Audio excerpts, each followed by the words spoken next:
अस्सलामुअलैकुम, आप देख रहे हैं समा, मैं हूं महक असलम। हेडलाइंस आपने जानी, बुलेटिन में खुशामदीद।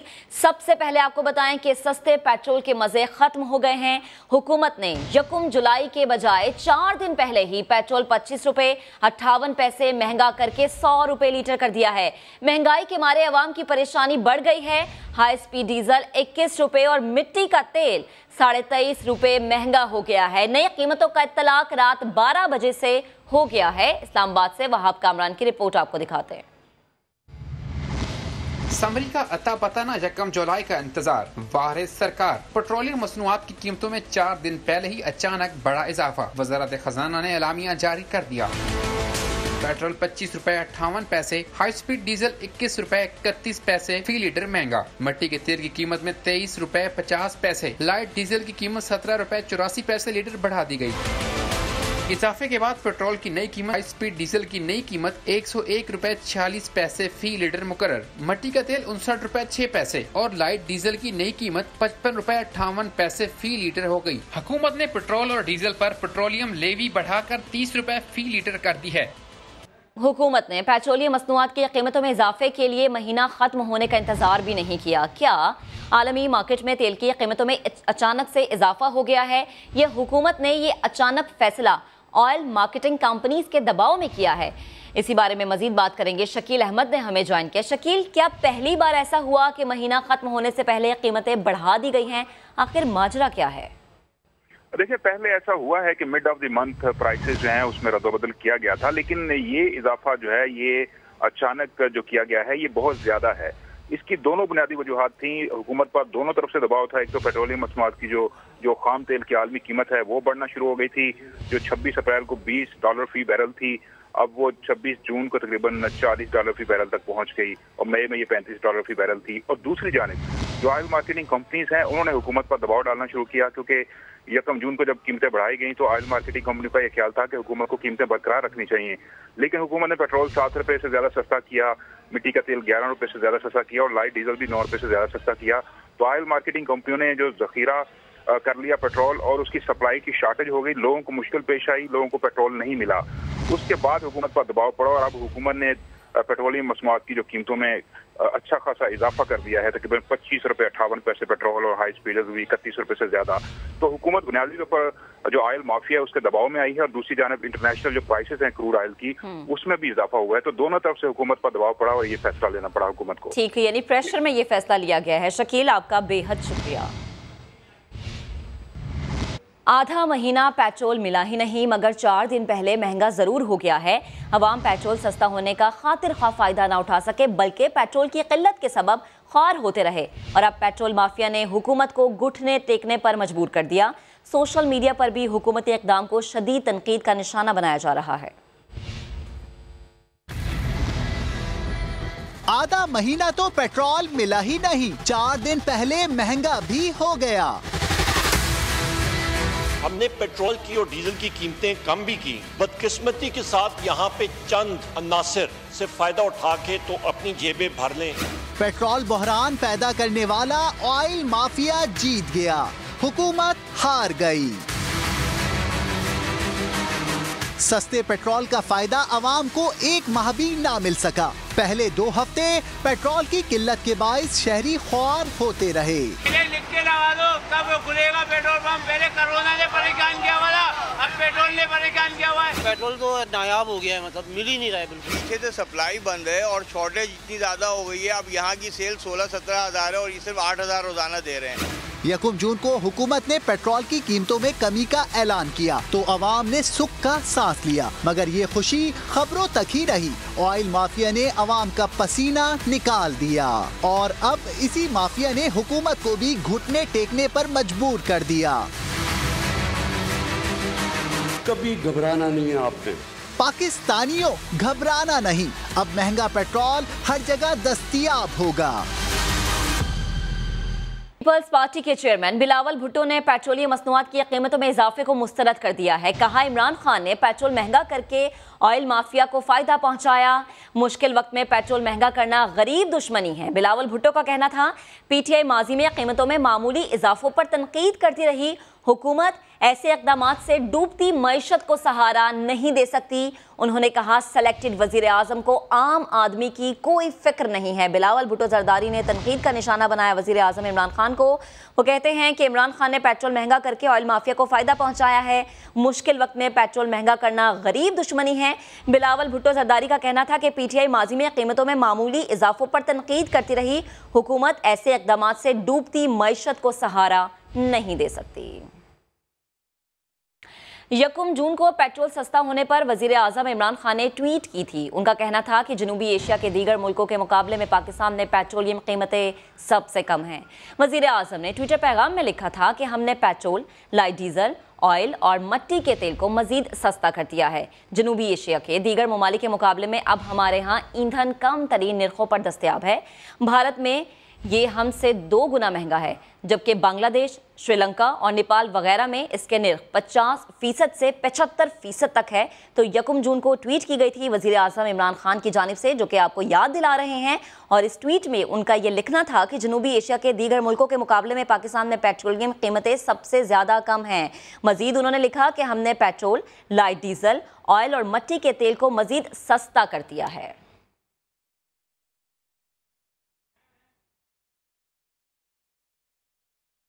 आगे बढ़ते हैं। पेट्रोल सस्ता हुआ तो पंप से गायब हो गया। अब महीना खत्म होने से पहले ही एक साथ 25 रुपए बढ़ा दिए गए। मुल्क भर में शहरी पेट्रोल की कीमतों में इजाफे पर बरहम नजर आए।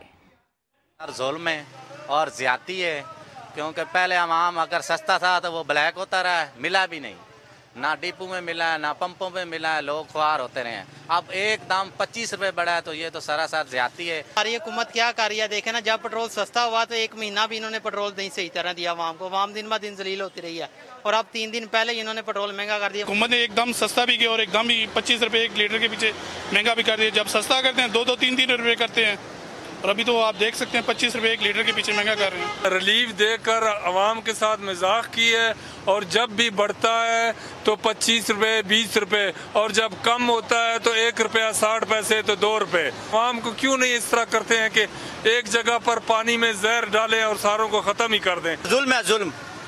3 किस्तों में सस्ता किया है, रातों रात बगैर बताए टीवी में अभी महंगा किया है, अभी भी नहीं मिल रहा। अभी आधा घंटा रहता है महंगा, उन्हें पेट्रोल पंप सारे बंद कर दिए इन्होंने। शहर कायद की मुश्किलात का जिक्र करते हैं। कराची में बिजली की बदतरीन लोड शेडिंग ने अवाम की अजियत में बेपनाह इजाफा कर दिया है। शहरियों ने विफाक से के इलेक्ट्रिक को टेक ओवर करने का मुतालबा कर दिया। गवर्नर सिंध ने मुदाखलत की तो CEO के इलेक्ट्रिक मोनस अब्दुल्ला ने 2 दिन में लोड शेडिंग पर काबू पाने का यकीन दिला दिया। सलमान अहमद रिपोर्ट करेंगे।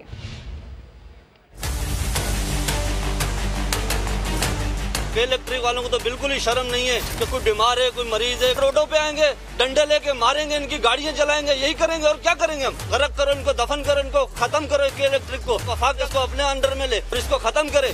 कोई बतलाए कि हम बतलाएं क्या? मीडिया बताता है तो शिकवा किया जाता है कि गलत रिपोर्टिंग की जा रही है, मगर अब के इलेक्ट्रिक के पास सिवाय शर्मिंदा होने के कोई चारा नहीं। पसीने छुड़ाती गर्मी में 10 से 12 घंटे की लोड शेडिंग पर कराची वालों का सबर जवाब दे गया। एक तो कोरोना ने मारा हुआ है, एक तो भूख मार रही है और एक ये बिजली वाले मार रहे हैं। बहुत ज्यादा बिल आ रहा है और क्या नाम है, 12 घंटे भी लेट जा रही, 10 घंटे भी लेट जा रही है। 20-20 हज़ार 30-30 हज़ार रुपए के बिल आ रहे, आवाम कहाँ जाए, किधर रोए? और 12 घंटे की लोड शेडिंग होती है, अपने घर में भी नहीं रह सकते हैं, बाहर भी नहीं रह सकते। गुलिस्तान जौहर, सफूरा गोड, गुलशन इकबाल, लांडी, कोरंगी, नाजमाबाद, नॉर्थ नाजमाबाद, सुरजानी, औरंगी, बल्दिया टाउन, एक भी इलाका लोड शेडिंग के जुल्म से नहीं बचा हुआ। शहरियों के बिलबिलाने पर गवर्नर सिंध ने CEO के इलेक्ट्रिक मोनिस अब्दुल्ला अलवी को लाइन हाजिर किया तो उन्होंने 48 घंटों में लोड शेडिंग पर काबू पाने का यकीन दिलाया है। कैमरामैन कासिम रईस के साथ सलमान अहमद, समा, कराची। बिजली की शदीद लोड शेडिंग, कहां गए कराची ऑन करने वाले? मॉर्निंग शो नया दिन में गुफ्तगू करते हुए रुकने सिंध असम्बली नुसरत सहर अब्बासी फट पड़ी। तहरीक इंसाफ के हलीम आदिल शेख कहते हैं कि इलेक्ट्रिक के साथ मुआहदे पर दोबारा गौर की जरूरत है। कराची में जून की गर्मी, लॉकडाउन और बिजली की मुसलसल लोड शेडिंग, कौन करेगा कराची वालों पर रहम? मॉर्निंग शो नया दिन में पाकिस्तान मुस्लिम लीग फंक्शनल की रहनुमा नुसरत सहर अब्बासी से जब पूछा गया तो कहने लगी, कराची इलेक्ट्रिक न सिंध के तहत है न वफाक के तहत, लगता है ट्रम्प इंतजामिया ही मसला हल करेगी। कराची वालों ने जिन जिन को वोट दिए, जो कराची को ओन करते रहे, वो कराची को यतीम कर गए। कराची वालों, आपने अपनी किस्मत को खुद खराब कर दिया। आपने अपने नसीब में यतीम लिखना आगे लिख दिया। कराची वालों, ब्रैकेट में यतीम।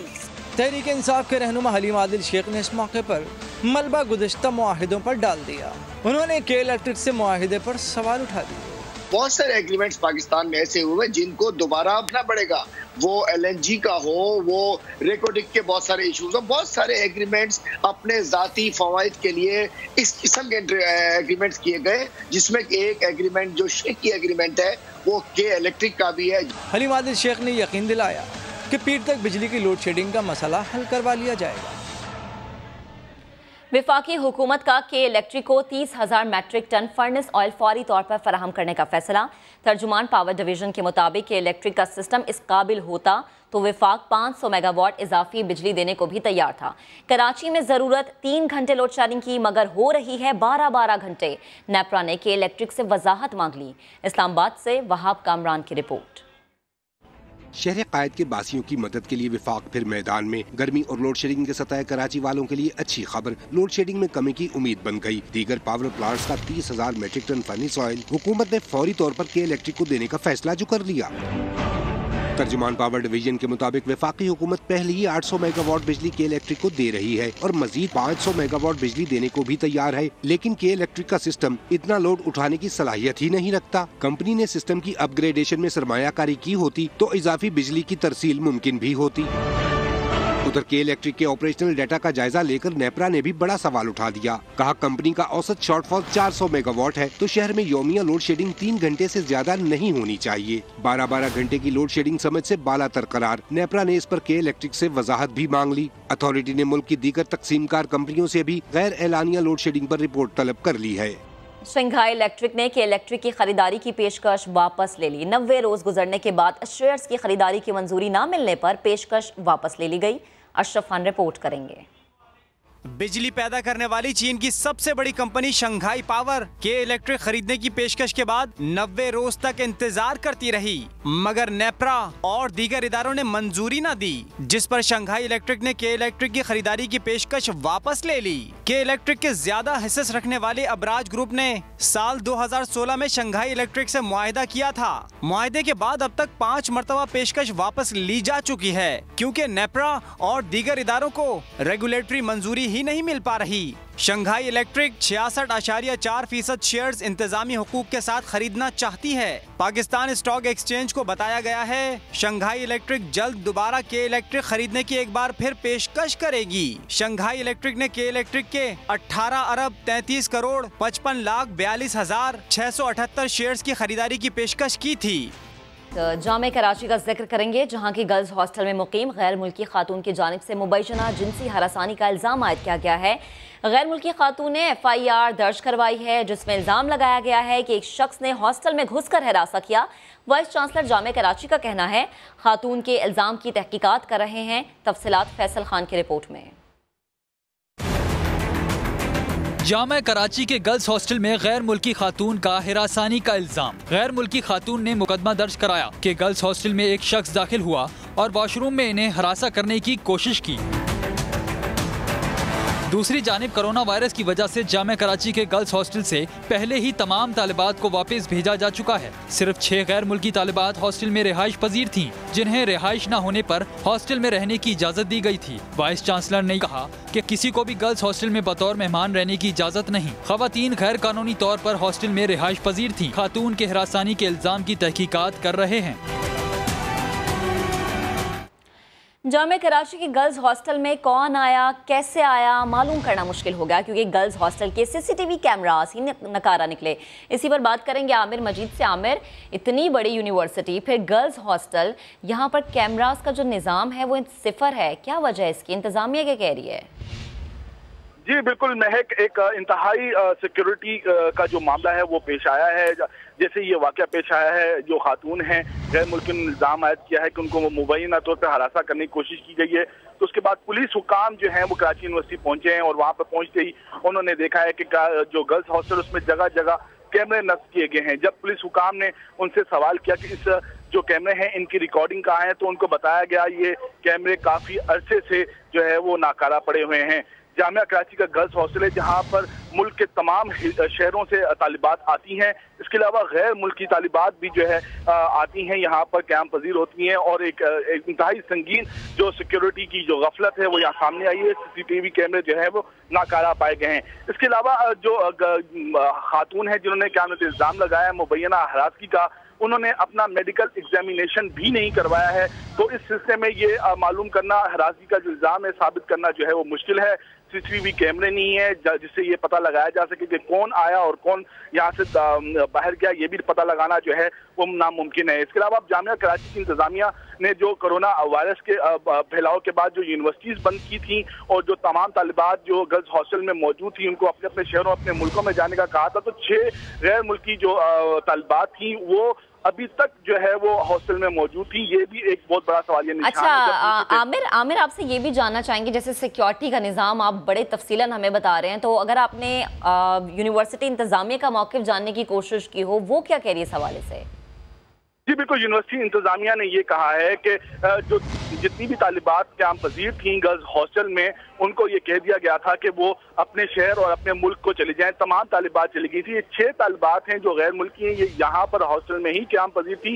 इनके वीजे भी एक्सपायर हो गए थे, लेकिन जो एम्बेसी है उनसे वहाँ से उनको रिक्वेस्ट आ रही थी। आमिर, बेहद शुक्रिया तफसीलात के लिए आपका। जामिया कराची के गर्ल्स हॉस्टल में मुबैना हरासानी का इल्ज़ाम लगाने वाली मुतासरा खातून ने सनसनीखेज दावे कर दिए। कहा वाक़े के बाद वाइस चांसलर को मुकदमा दर्ज कराने का बताया तो वो गुस्से में आ गए, मुकदमा दर्ज करवाने की धमकी दे दी, फौरी हॉस्टल छोड़ने का कहा और इल्ज़ाम लगाया कि लड़के को खुद लेकर आई थी। उन्होंने समा के chief crime reporter Ahmar Rahman Khan को मजीद क्या बताया, आइए जानते हैं। जी अहमर। जी, जामिया कराची में एक अफसोसनाक वाक़या पेश आया। वहाँ पे हिरासा करने की कोशिश की गई, जो कि एक मेहमान के तौर पर नवाबशाह से वहाँ पर आई थी, वहाँ पर रुकी हुई थी। इसी दौरान उन्होंने ये देखा कि एक नौजवान की जानिब से उनको हिरासा करने की कोशिश की गई है गर्ल्स हॉस्टल में, जिस पर उन्होंने मुबीना टाउन थाने में मुकदमा भी दर्ज कराया है। डॉक्टर सलमा उनका नाम है। उनसे ही हम मज़ीद इस वाक़े के हवाले से जानते हैं। ये सुडानी तालिब इल्म हैं, उनसे ही जो है वो हम इस पूरे वाक़े के ऊपर जो है वो बात करते हैं। अस्सलाम वालेकुम। Dr. Salma, what happened? Tell us about the whole incident. Yeah, Dr. Salma Haroon. I studied in BMC from Bums, Nawabshah. So I have completed my house job recently, and now I came from Nawabshah to Karachi here. Happened to me, some guy entered the hostel of Karachi University hostel. He attacked me that time while I was entering the washroom. I was going to washroom, and that time my friend was coming out from washroom. So like a few seconds after that, after I entered the washroom, a guy intruder, I saw him. He was trying to close the door of washroom and trying to cover my mouth, mute my voice, and close the door of washroom, holding my whole body. So I was shouting loudly, calling for help from my friend. So when I was shouting loudly, calling for help, he escaped. That man, he escaped from the stairs to the top row. So my friend that time, she was shouting loudly also, screaming, "What happened, Selma?" And she is trying to come to me. After that, we called the VC of this university. We went to his house also. He wasn't there, his office. We went to his house, so he came. We discussed this issue. We told him the story. He responded nicely in the beginning. Aside, after hearing that, we called the police, and police came. He got angry. Both of them, the provost and vice chancellor, and he was so angry, shouting at us. He said even to my friend, he said to her, "If do whatever you can, I will do whatever I can." He said, the vice chancellor. He said to my friend that. They got angry after I opened the FIR. And he asked me also, if you don't leave this hostel, we open FIR against me. We didn't do anything wrong. It is an invader. It came from outside, this intruder. We don't know him. And you know, they were saying also, like, maybe this man came because of me. Maybe he came for me only. Maybe I know him. They were saying this thing. How can I know him and bring the man for me too?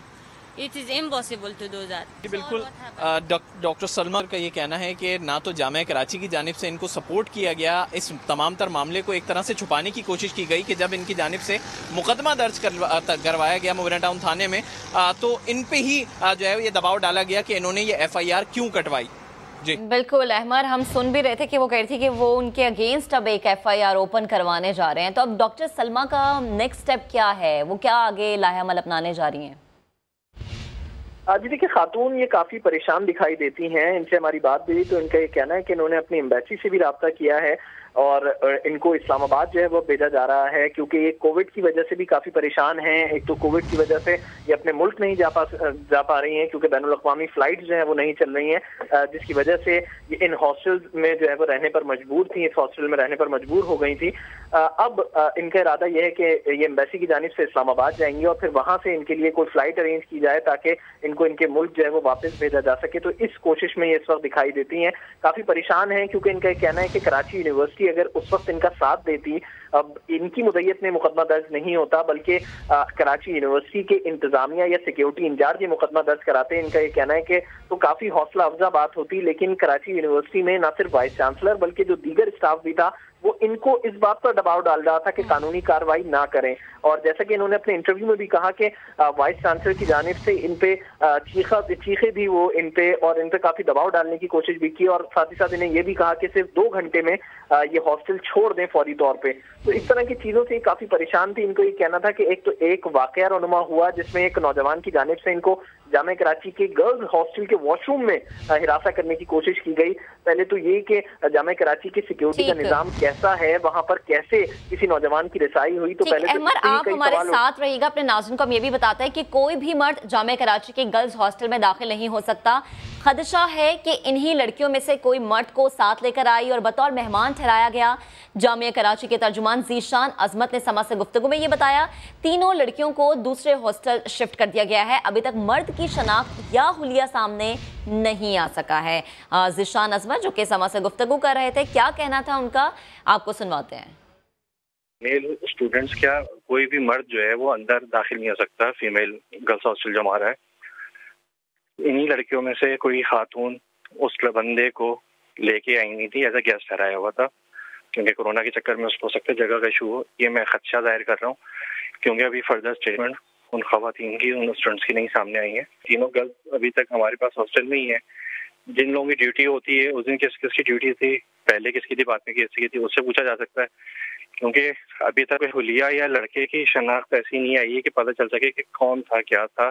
ये खातून और इनके साथ 3 खवातीन जो और थी total, ये यहाँ से गर्ल्स हॉस्टल शिफ्ट करके हमारे पास है फीमेल का फॉरेन फैकल्टी टीचर्स का एक हॉस्टल अलग, वहाँ इनको शिफ्ट कर दिया गया है, जहाँ पे फीमेल वार्डन होती हैं, अंदर सुबह सर्चर्स होती हैं फीमेल, बाहर रेंजर्स भी है और हमारे जो स्टाफ है सिक्योरिटी का वो भी होता है। ज़ीशान अजमत ने समझ से जो गुफ्तगू की वो हमने आपको सुनवाई। अहमर हमारे साथ मौजूद है। अहमर, आपकी जानिब दोबारा आऊंगी। खातून जब आपसे गुफ्तगू कर रही थी वो कहती थी कि हमारी कोई बात नहीं सुनी जा रही, हमें किसी किस्म की कोई सपोर्ट नहीं है, उल्टा हम पे इल्ज़ाम लगाया जा रहा है। तो इस हवाले से ये बात करते हुए और जो KU तर्जुमान है वो भी मौक़िफ़ ये रख रहे हैं कि लड़कियां खुद इस मर्द को साथ लेकर आई थी। क्या आपने जब उनसे बात की तो उन्होंने कोई हुलिया बताया, क्योंकि वो कह रहे हैं कि अभी तक हुलिया नहीं पता चला, शनाख्त नहीं हो सकी? जी बिल्कुल, मुझे भी ताज्जुब हुआ इस बात का कि उन्होंने ये बोला है कि जो खातून अपना जो है वो उस शख्स का हुलिया नहीं बताती।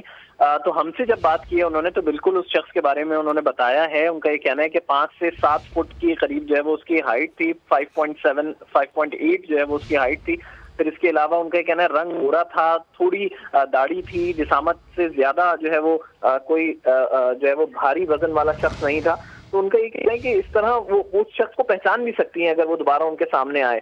तो ऐसा नहीं है कि वो हुलिया नहीं बता रही, हुलिया उन्होंने बिल्कुल बताया है, और ना सिर्फ पुलिस इनको बताया है, तर्जुमान को, जामिया कराची या फिर जामिया कराची के स्टाफ को, बल्कि उनका ये तो कहना था कि उन्होंने पुलिस को जो बयान दिया है उसमें भी उस शख्स के हुलिये के हवाले से जिक्र किया है और उसको पूरा हुलिया बताया है, ताकि उस शख्स को ढूंढने में आसानी हो सके कि आया वो कौन मुल्जिम है, कौन शख्स है जो कि इतनी पाबंदी और इतनी सख्ती के बावजूद जो है वो वहां तक पहुंचा है। पहले तो अभी जामिया कराची की गर्ल्स हॉस्टल की सिक्योरिटी पर बात होनी चाहिए कि बिल्कुल अहमद, आप बिल्कुल सही कह रहे हैं कि सिक्योरिटी की जो सूरत हाल है उस पर सवाल उठ रहा है। इसी मामले पर आमिर मजीद भी हमें ज्वाइन कर चुके हैं। आमिर, आप बताएगा, जैसे कि हम अब से पहले कैमरास के बारे में बात कर रहे थे कि कैमरास ही नहीं है वहां पर, इतनी बड़ी यूनिवर्सिटी जहां से पूरे पाकिस्तान से बल्कि बैरून मुल्क से लोग आते हैं, तो जो यहाँ पर सिक्योरिटी गार्ड्स हैं, जो बाकी अमला है, उनमें से किसी ने कोई शख्स को आते हुए देखा ही नहीं।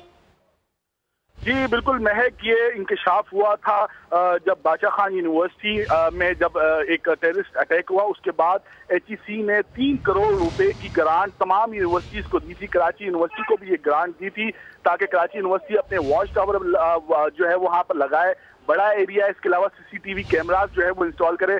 तो वो जो 3 करोड़ रुपए की ग्रांट थी वो भी जामिया कराची ने हड़प कर ली और कोई भी सिक्योरिटी कैमरा जो है वो नहीं लगाया गया। जामिया कराची के जो एंट्रेंस गेट हैं, इवन वहां पर भी जो सिक्योरिटी कैमरे लगे हुए हैं उनका भी कोई DVR मौजूद नहीं है। गर्ल्स हॉस्टल तो जामिया कराची के अंदर वाक़या एक हिस्सा है जहां पर सिक्योरिटी कैमरे नाकारा है, लेकिन जो एंट्री और एग्जिट गेट है वहां पे भी जो सिक्योरिटी कैमरा लगे हुए हैं उनके भी रिकॉर्डिंग का जो है वो सिस्टम मौजूद नहीं है।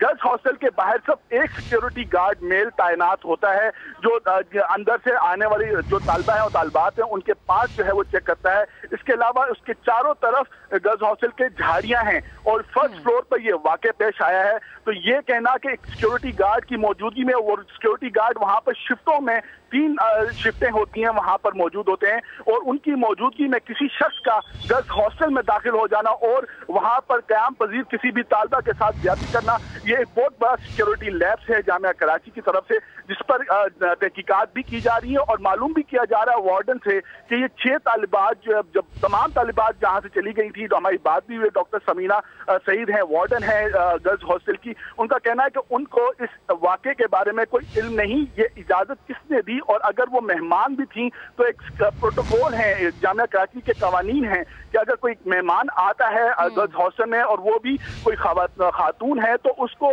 नीचे वाले फ्लोर में जो है वो अकोमोडेट किया जाता है। वो खातून कैसे फर्स्ट फ्लोर पर गई और वहां पर उनके साथ ये वाकया पेश आया और उसके बाद जामिया कराची की तरफ से मुकदमा ना दर्ज किया जाना। इतनी बड़ी यूनिवर्सिटी में इतनी ज्यादा मूवमेंट्स हुए लेकिन देखा किसी ने नहीं, हैरत अंगेज बात है। आमिर, आप साथ रहिएगा।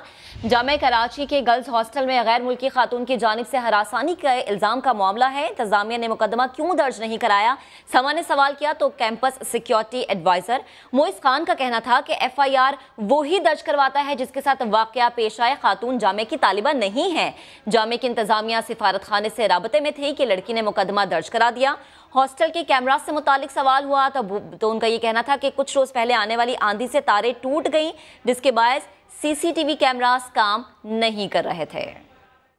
जो FIR होती है वो मुद्दई कटाता है जिसके साथ वाकया होता है, और ये बात हमारी डिस्कशन चल ही रही थी कि क्या करना है एम्बेसी वालों के साथ मिलके, और उस दरमियान में हमें पता चला कि ये बच्ची ने जाके अपनी कंप्लेंट दर्ज करा दी। हम मतलब ये बच्ची मुस्तकिल हमारे साथ राब्ते में थी। गर्ल्स हॉस्टल के अंदर जो कैमरे होते हैं ना, वो उसमें एक बड़ा मामला ये होता है कि गर्ल्स हॉस्टल के अंदर कैमरे लगते हैं सिर्फ दरवाजों के ऊपर, क्योंकि अंदर तो मेल स्टाफ जाना ही मना है, बाहर गार्ड बैठा होता है 24 घंटे, और अंदर किसी की भी मर्द का जाना नहीं है। अगर ये कोई वाकया का हुआ होगा तो ये वाकया जो है सारा का सारा कोई दीवार कूद के पीछे कहीं से कोई वाकया हुआ होगा। अभी एक बहुत बड़ी आंधी आई थी, उस आंधी के अंदर पूरे मवासलात का निज़ाम और बिजली का निज़ाम और ये सारे निज़ाम खराब हुए थे। हमारे पास वो जो वेंडर्स हैं वो दोबारा से आ नहीं पा रहे आंधी के अंदर। ये गर्ल्स हॉस्टल के बिल्कुल अगर आप सामने देखें तो एक 40-50 फीट का दरख्त गिरा पड़ा हुआ है, और गर्ल्स हॉस्टल के अंदर भी कई सारे दरख्त जो गिरे हुए थे, तो वो ये तार वगैरह जो है मामला उससे खराब हुए। उसके बाद हम इसको अभी ठीक करवाने के लिए हम कोशिश कर रहे हैं कि भाई हमारे पास तो वेंडर आ जाए इसको ठीक करे। हरासानी के मुबैना वाक़यात जामे कराची में ऐसा बार बार क्यों हो रहा है? इससे पहले असिस्टेंट प्रोफेसर और लेक्चरार पर भी तालिबात को हरासा करने के इल्ज़ामात लग चुके हैं। इसी मामले पर बात करेंगे। Senior anchor person Mois Jafri साहब हमें ज्वाइन कर चुके हैं। मोइस साहब, बेहद शुक्रिया आपके वक्त का। कराची यूनिवर्सिटी में तालिबात को हरासा करने के वाक़यात माजी में भी सामने आए हैं। आप इस वाक़े को पिछले वाक़यात से कैसे अलग समझते हैं? इस जो हालिया वाक़या है इसकी FIR देखते हुए ये पुरानी जो इल्ज़ामात लगते आए हैं कराची यूनिवर्सिटी की इंतज़ामिया और उसके ख़ास तौर पे चंद प्रोफेसर्स के मिसकॉन्डक्ट के हवाले से उससे फ़र्क है। यहाँ पे खातून फरमाती हैं कि इनके मुताबिक इन्होंने जो FIR दर्ज कि ये गर्ल्स हॉस्टल में रह रही थी और वहाँ पे इनके ऊपर बाकायदा हमला हुआ है, और ये हमला जो है वो किसी प्रोफेसर के ऊपर नहीं इल्ज़ाम लगा रही वो नामालूम फ़र्द था उनके लिए, और वो गर्ल्स हॉस्टल के अंदर जबरन दाखिल हुआ और फिर जबरन वो बैतुल खला के अंदर दाखिल हुआ, और इनको इनका कहने पर, इनकी दोस्त की आवाज़ लगाने पर वो फिर वहाँ से घबरा के चला गया। ये उनका इल्ज़ाम है। तो ये कराची यूनिवर्सिटी की इंतज़ामी तौर पर सिक्योरिटी सिचुएशन के ऊपर ज़्यादा सवालिया निशान है, उनकी रिपोर्टिंग स्ट्रक्चर्स पर ज़्यादा सवालिया निशान है, ना कि उनकी किसी स्टाफ के ऊपर आप बराह रास्त सिर्फ इस इंफॉर्मेशन की बुनियाद पे इल्ज़ाम लगा सकते। बिल्कुल सही कह रहे हैं मोइस साहब। कराची यूनिवर्सिटी इंतजामिया ये कह रही है कि मुतासरा लड़की कराची यूनिवर्सिटी की तालिबा नहीं थी और बगैर इजाज़त हॉस्टल में रिहाइश पजीर थी। अगर ऐसे में कोई तालिबा हरासानी का शिकार हो जाए तो वहाँ इंसानी हमदर्दी का पॉइंट कहाँ रह जाता है? कराची यूनिवर्सिटी जो बाइस तनकीद बनेगी यहाँ पर, वो उनकी इंतज़ामी ढांचा जो कि स्टूडेंट्स को किस तरह प्रोटेक्ट करते हैं, स्टूडेंट्स की रिपोर्टिंग किस तरह की है, स्टूडेंट्स को सिक्योरिटी एवेन्यूज़ क्या हैं कि अगर इस तरह का कोई वाक़या हो तो वो कहाँ रिपोर्ट करें। एक स्टूडेंट को, चाहे ये खातून अगर विज़िट भी कर रही थी दूसरे स्टूडेंट्स को, तो अगर कैंपस पे एक वाक़या हुआ है तो उसको इनको बराह रास्त पुलिस में जाके क्यों कंप्लेनेंट मुद्दई बनना पड़ा? एक यूनिवर्सिटी के स्ट्रक्चर मौजूद क्यों नहीं है जहाँ पे प्रोवोस्ट या हॉस्टल इंचार्ज जो है वो उनकी मदद कर पाया? और फिर इनकी शनाख्त को प्रोटेक्ट करना, इनके बयान को प्रोटेक्ट करना, इनको सपोर्ट देना, अगर एक यूनिवर्सिटी है तो इन चीज़ों को संजीदगी से और सेंसिटिविटी से हैंडल करना ज़रूरी है। बिल्कुल, इंतहाई सेंसिटिव मामला भी है। यूनिवर्सिटी इंतजामिया का कहना है मोइस साहब कि हॉस्टल के CCTV कैमरास ख़राब थे।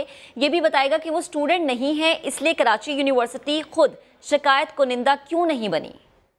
कैमरास जी ज़रूर होने चाहिए, लेकिन उससे ज़्यादा ये पता होना चाहिए कि कौन कहाँ किस वक्त रह रहा है, और उससे ज़्यादा एक कॉन्टैक्ट, इमरजेंसी कॉन्टैक्ट्स होने चाहिए। ये चीज़ वाज़ेह होनी चाहिए कि एक स्टूडेंट रिप्रेजेंटेटिव अगर है तो वो कौन है जिसको इन टाइम्स ऑफ इमरजेंसी कॉन्टैक्ट किया जा सकता है, अगर एक टीचर रिप्रेजेंटेटिव है तो वो कौन है इन टाइम्स ऑफ इमरजेंसी कॉन्टैक्ट किया जा सकता है, ये सिक्योरिटी की हेल्पलाइन है तो वो कौन है। ये सारी चीज़ें, मैं ये नहीं कह रहा कि यहाँ पे ये चीज़ें इनएक्टिव थी, लेकिन मैं अगर एक यूनिवर्सिटी के साथ एसोसिएटेड होता तो मेरे लिए तो एक बड़ा फेलियर ये होता कि इन खातून को, चाहे ये विजिटर भी थी यूनिवर्सिटी में, इन खातून को अपनी मुद्दत में पुलिस स्टेशन क्यों जाना पड़ा, और इनके हवाले से जो पहली कमेंट्री सामने आई, चाहे वो यूनिवर्सिटी से आई हो या सिक्योरिटी से आई हो या जहाँ से भी आई हो, वो इन्हीं के ऊपर शक का इजहार क्यों कर रही है कि इनका शायद पासपोर्ट ठीक नहीं है। सही, ठीक। Senior anchor person Mois Jafri साहब इस मामले पर हमारी रहनुमाई कर रहे थे। आपका बेहद शुक्रिया। आमिर मजीद और अहमद रहमान खान हमें बता रहे थे कि क्या तफसीलात थी। आप दोनों का भी बेहद शुक्रिया। आपको बता रहे हैं कि जामे कराची के गर्ल्स हॉस्टल में मुकीम गैर मुल्की खातून की जानिब से मुबैना जिनसी हरासानी का इल्ज़ाम आयद किया गया है। गैर मुल्की खातून ने FIR दर्ज कराई है जिसमें इल्ज़ाम लगाया गया है कि एक शख्स ने हॉस्टल में घुस कर उन्हें हरासा किया। जमात इस्लामी के साबिक अमीर सैयद मुनव्वर हसन इंतकाल कर गए। नमाज जनाजा आज बाद नमाज ज़ोहर नाज़िमाबाद ईद ग्राउंड में अदा की जाएगी। तदफीन सखी हसन कब्रिस्तान में होगी। सलमान अहमद की रिपोर्ट।